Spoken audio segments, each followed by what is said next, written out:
Hey, I'm Greg Batlin, and we're here in Panama with a team of volunteers. This is Missions Today.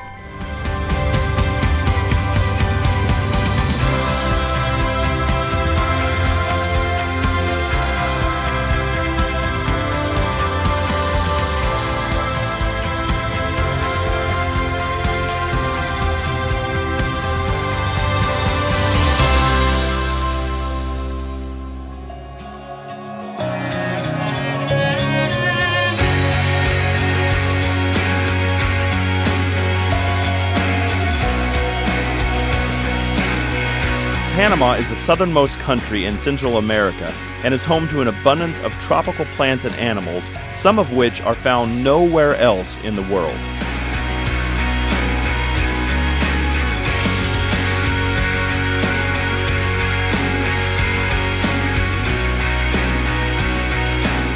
Panama City is the capital and largest city in Panama and home to the world-famous Panama Canal.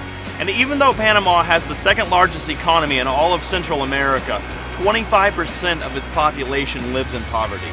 That's why our team is here, to give humanitarian aid to those in need and to share saving grace.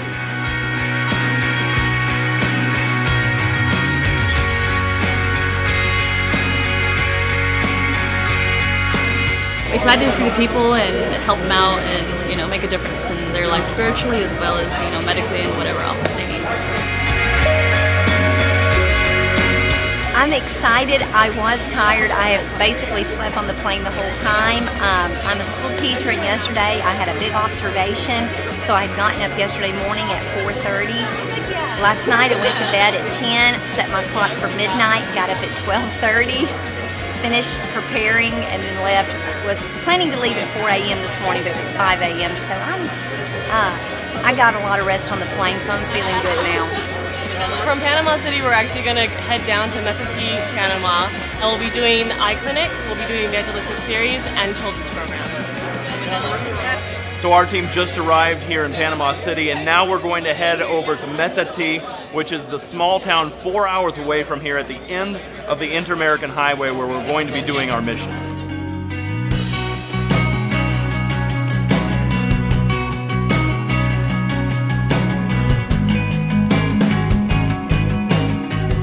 Well, right now we are in Metati, Panama, and it's our first Saturday here at the official church.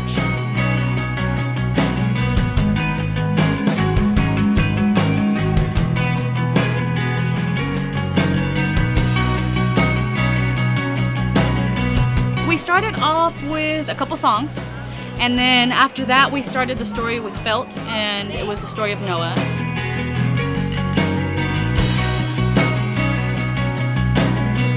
Nancy and them, they had a little story for them. They did the felt, they did a craft. We taught them 4 English songs. We also came out here and played a game, Riverbank, and it looks like they really enjoyed that game as well. The children right now are having so much fun.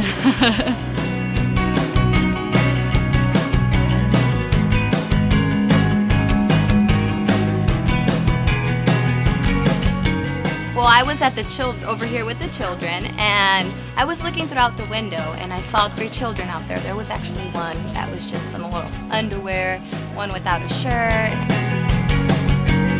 We thought about why don't we just invite them, because everybody's over here is having fun and they're maybe just wanting to play, maybe just want us to come over there and try to talk to them. So we told them to come here, and then we got them coming to us. I asked the children if they would like to come join us. I guess their parents let them come. They came around and they were walking inside church, and we're like, oh no, come over here, come over here. And so we walked them in, and then we gave them the activities that the other kids were doing. That way they didn't feel left out. They're actually in here now and coloring with us. I eventually hope that they can come to this church as well, and the parents can also be here too. And of course be in heaven with us.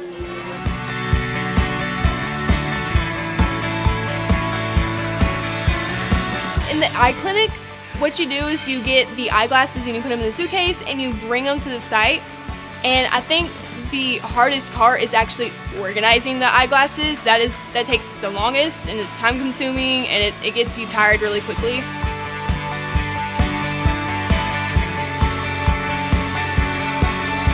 I came because I could not see well, and they told me that they were checking eyesight and giving out glasses to improve vision. I am really happy now that I have new glasses because I can see better.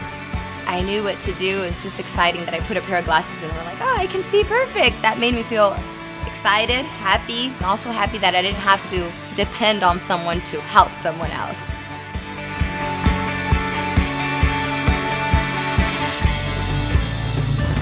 So this is Gabriella, and we asked if any of the kids had serious problems at the eye clinic. And they brought her over to us, and so we checked her eye, first the right eye and then the left eye, and she said everything was blurry. And we're like, wow, this is really weird. So we used the eye tester, and we went through the whole entire spectrum to see if anything would help her, and nothing would help her. So we said, maybe we should try some glasses. We asked the teacher if she had been sick or anything, like if she had any injury happen to her or any sickness. And so after a while, we figured out she had had the measles a month or two ago. I don't know if it's reversible. We're hoping that if we get it quick enough that we can. My first quiet hour mission trip was in 2009 to Fiji. And that trip really actually changed my life. I wanted to dedicate my life to service.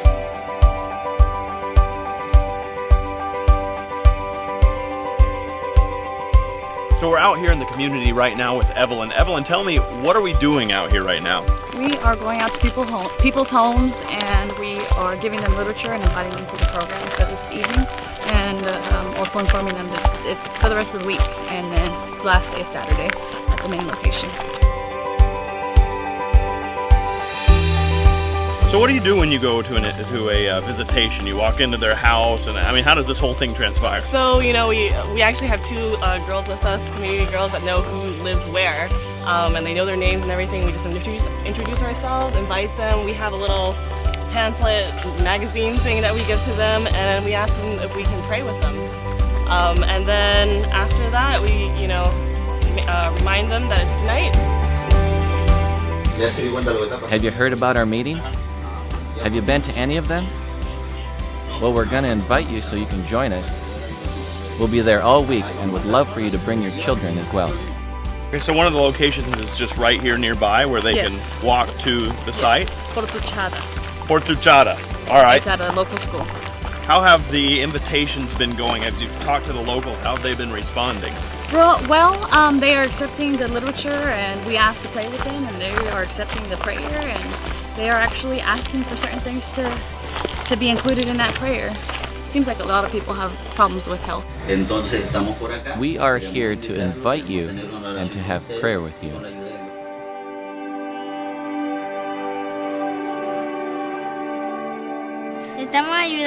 We are here helping in the local community, which is very far from the United States. Here we are telling the people about health and about taking care of your teeth and those types of things. Do you think after coming to their houses that they're going to be likely to come to these meetings? I hope so, because it seems like they were interested about finding out about any medical type of advice we might have or anything, and I know part of the talks are in regards to that, so hopefully.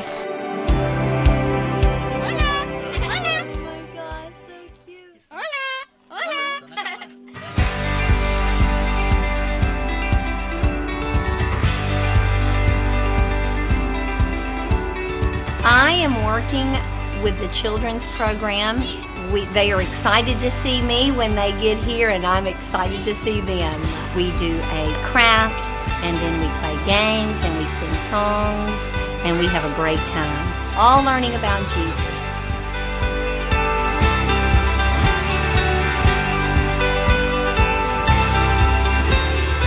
So the kids are wild. They don't listen. They listen probably for about 10 minutes to the story.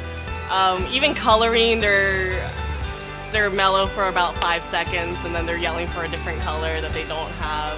The boys especially, oh man, they like to go catch bugs, crickets, and other flying creatures. Deja eso. Deja eso. Te vas a caer. No. Let me see.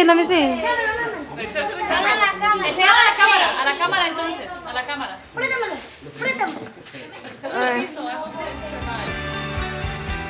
And the children absolutely love me, and I love the children as well. And every time we come, they'll be waiting by the door, and they'll be all like, yay, and they'll clap, and then they'll run and give us a huge old big hug, and then they'll like all kiss me on the cheek.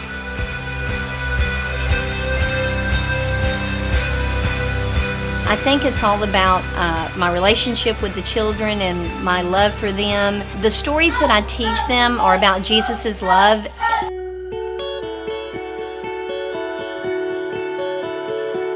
What I'm preaching, the name is Villa Darien, which is impressed me to me, the people over there, because they're going to a church, to the place that I'm preaching as under the rain, every night, it surprised me, how are these people, they're going to the meetings every night, under the rain, because they're walking, they don't have any cars. But, people, they go and hear the voice of God, the gospel.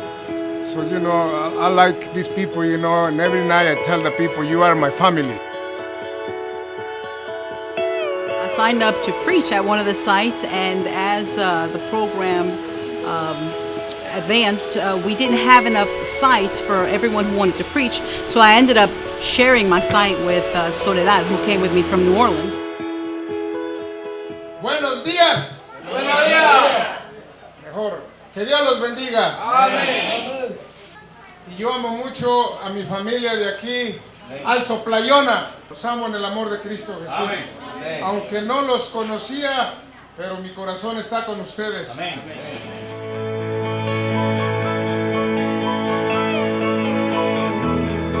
Wednesday night, they decide like 7 people, they already been baptized. One by one, as they stood up and they were accepting Jesus as their personal Savior, you cannot put a price tag on that. No cost. It doesn't matter how much we paid to get here. I would pay that again just to have the opportunity, the honor, the privilege to be a part of that.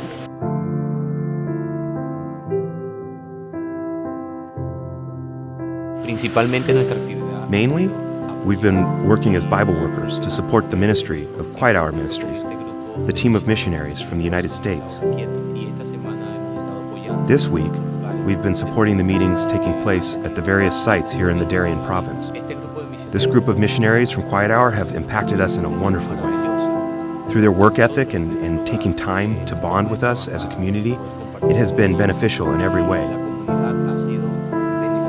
During the day, we have eye clinics. In the afternoon, we've been visiting people. We've been many places, distributing food to those who need it, clothing, dresses, and shoes. And at night, we are inviting all the people from the community to our meetings for spiritual enrichment. The evangelistic meetings, many people have already decided to give their life to Christ through baptism.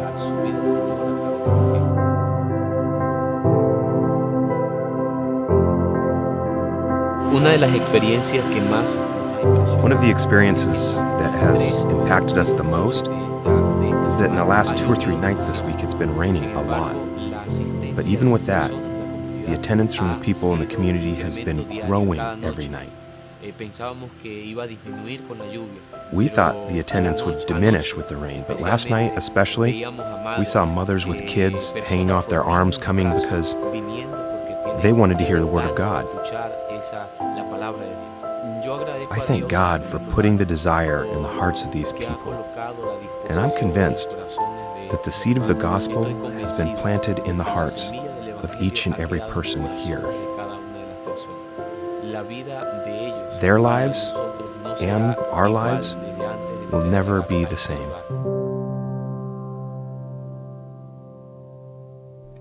Inspired by these mission stories? Be a part of the story by joining us on a mission trip.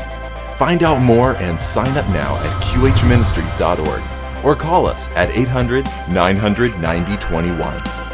Want to hear more mission stories and have a behind-the-scenes look at our worldwide ministry? Follow us on social media.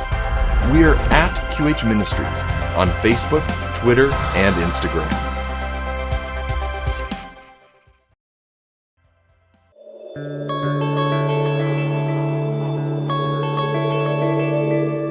A speedboat driver was racing along the surface of the water at near top speeds when A potentially lethal combination of wind, speed, and waves sent him high into the air. He was submerged so deeply that he lost his orientation, didn't know which way was up. He was kicking and thrashing, desperately needing air. When it occurred to him, if he would just stop fighting, the buoyancy of his life vest would reorient him so he would know which way the surface was. He stopped, and sure enough, was pointed to the direction that he could swim. Well, if you find yourself frantically hurrying, rushing through life, Jesus says, stop. A little orientation here, Matthew chapter 6, verse 33, but seek first His kingdom and His righteousness, and all these things will be given to you. Stop stressing, stop fighting. Put God and His kingdom first in your life, and He will provide everything you need.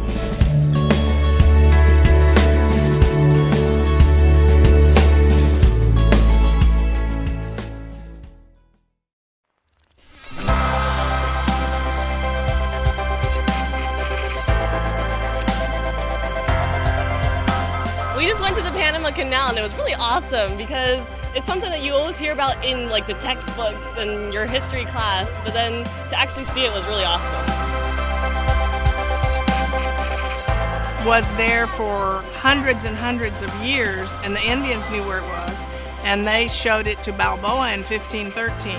So the Panama Canal now exists on a very old Indian trail.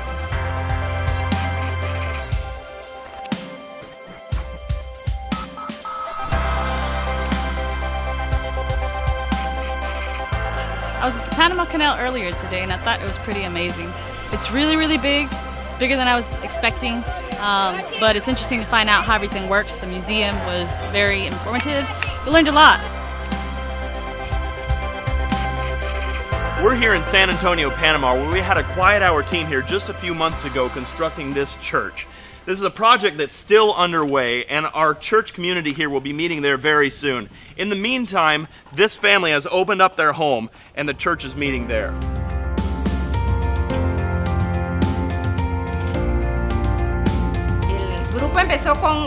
The group started with 8 members, and in 3 years that number has grown to approximately 25 members. More than anything, the youth and teenagers were affected. And thankfully, this church has been able to attend to some of the needs of the community, and especially the youth. They have had the desire to build a new church. We received the news that this group of missionaries was going to come from abroad, and we were really happy and gave thanks to God because they came to help our small group. We thank God that every single person on the Quiet Hour team worked so hard in this place. Many families have accepted Jesus, and the most exciting thing is that the youth and adults alike are joining the church now and hearing the message of salvation. ¿Tu nombre? ¿Qué es tu nombre? Samuel. Oh, the dog just bit him.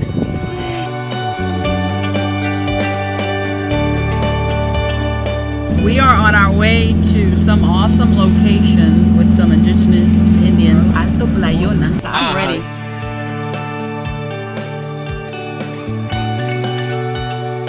Up, we're on the river, the Chuquinaki River, heading up to Playona.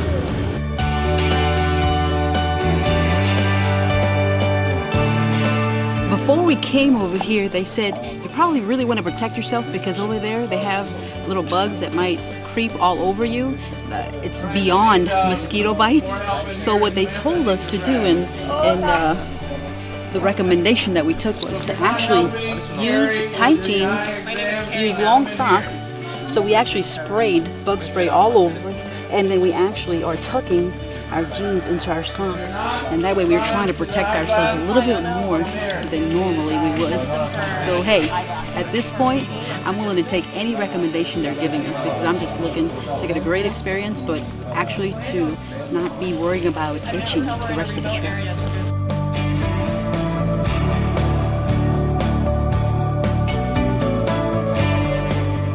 Trying to figure out where these glasses go, and we are going to fit people for prescriptions and then send it back to them, and trying to help the community, and hopefully we'll be able to do so.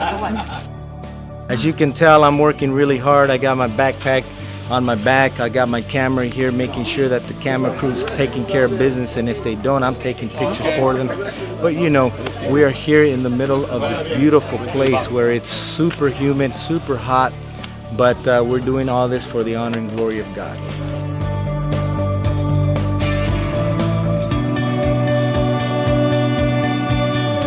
I asked him how many church members, and he says there's about 72 church members, like about 270 in the community. And December 6th, there's going to be a baptism.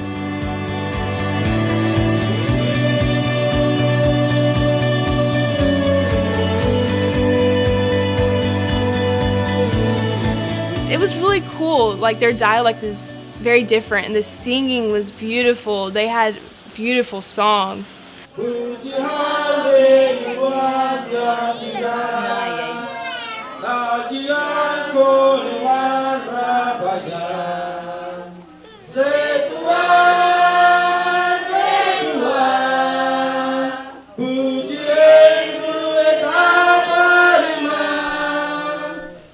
Dulce, chomba? You want This is my friend Elise. Tuesday night we were out by the road after a meeting, waiting for the bus to pick us up. One of the pastors said, "Do you know his story?" And I said, "No." I would go down on the street on my ATV and notice that they was talking, so I stopped to listen. I said, "This is his second night that he has come and sat at the road on his four-wheeler and listened to the message because he's not able to walk up to the meeting." And I said, "Oh, wow." And I said, "Why don't you see if he wants to come in tomorrow night? Maybe, you know, two men could get on each side of him and carry him in." I stopped to listen the first day, and I heard the message. So I came the next day and liked it. And now I'm here. It's interesting how the Holy Spirit works and how the Holy Spirit was moving him to hear the message from a distance when no one knew he was out there the first night or two. I was up here in the balcony and I saw a teenager there sitting down. He was on his laptop, so I thought maybe he was staying here at the hotel. So I asked him, "Hey, what's your name?" He was like, "My name is Meldrin." So we introduced ourselves, and he actually told me he's the brother of the owner of this hotel. So that night I invited him to come to our site just to visit us and maybe look around and see if he liked it. And he told me that day that he wasn't going to be able to, but he would go the next day. So the following night, he came with us, and we were in the children's program. I love working with kids because they're so sweet with us. When I first got there, they were like, they came to us and they started hugging and saying hello, and they were so sweet. And he was helping me with the children, coloring and sang with us, which I thought was very neat and surprising because he's not from church. He was just a visitor. So the next day I told him, "Hey, would you like to give the story for the children?" And he said, "Yes, of course." The following day, he gave the story to the children. He was very interactive. The children really enjoyed him. And he gave the story. He helped us sing. He actually learned 2 songs that we were singing that night. He helps me in the VBS a lot, and he's a great storyteller.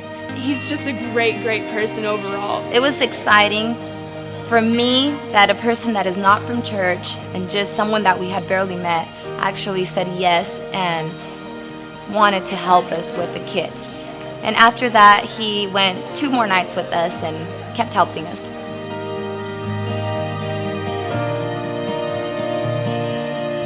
very exciting to see the people from our site get baptized. Of course, it was exciting to see everyone, but we've made a personal connection with those at our site.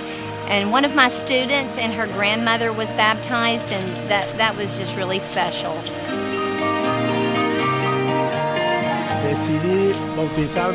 I decided to get baptized, to start a new life. I used to drink a lot, and I could see how that was taking me nowhere. Since your team came, I've been attending the meetings. And I especially liked the movie that they played about the life of Jesus. It was very good.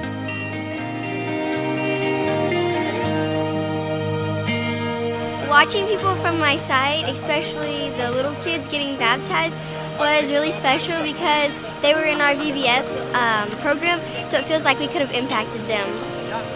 Watching them baptized made me happy.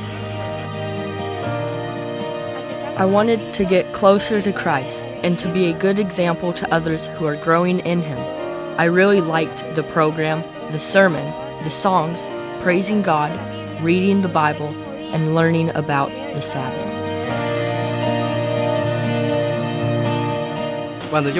When I went to Chiva in Via Darien, the pastor asked me if I was going to get baptized. When he asked me that, I felt it was like God was calling me. For me, accepting God today was accepting His salvation. Well, I feel so happy, because these people, they accept that Jesus Lord, they wants to be saved and they wants to go into the kingdom of heaven.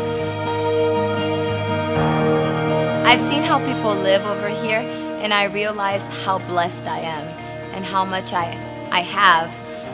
People over here may have just one pair of jeans, and I have 20 in my closet, so I'm really blessed with what I have, not just material stuff, but also the blessing of knowing God and being able to come and travel over here.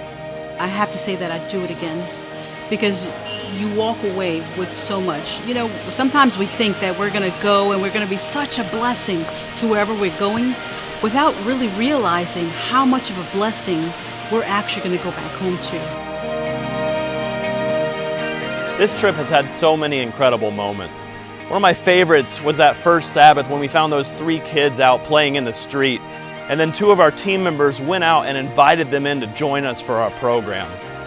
God used our team members, and He can use you too. We invite you to come join us on a trip and find out how. And join us next time on Missions Today. So we've got an awesome contest happening right now. You could be chosen to join us on an all-expenses-paid mission trip. So head over to qhministries.org/contest and write us as to why you should be chosen.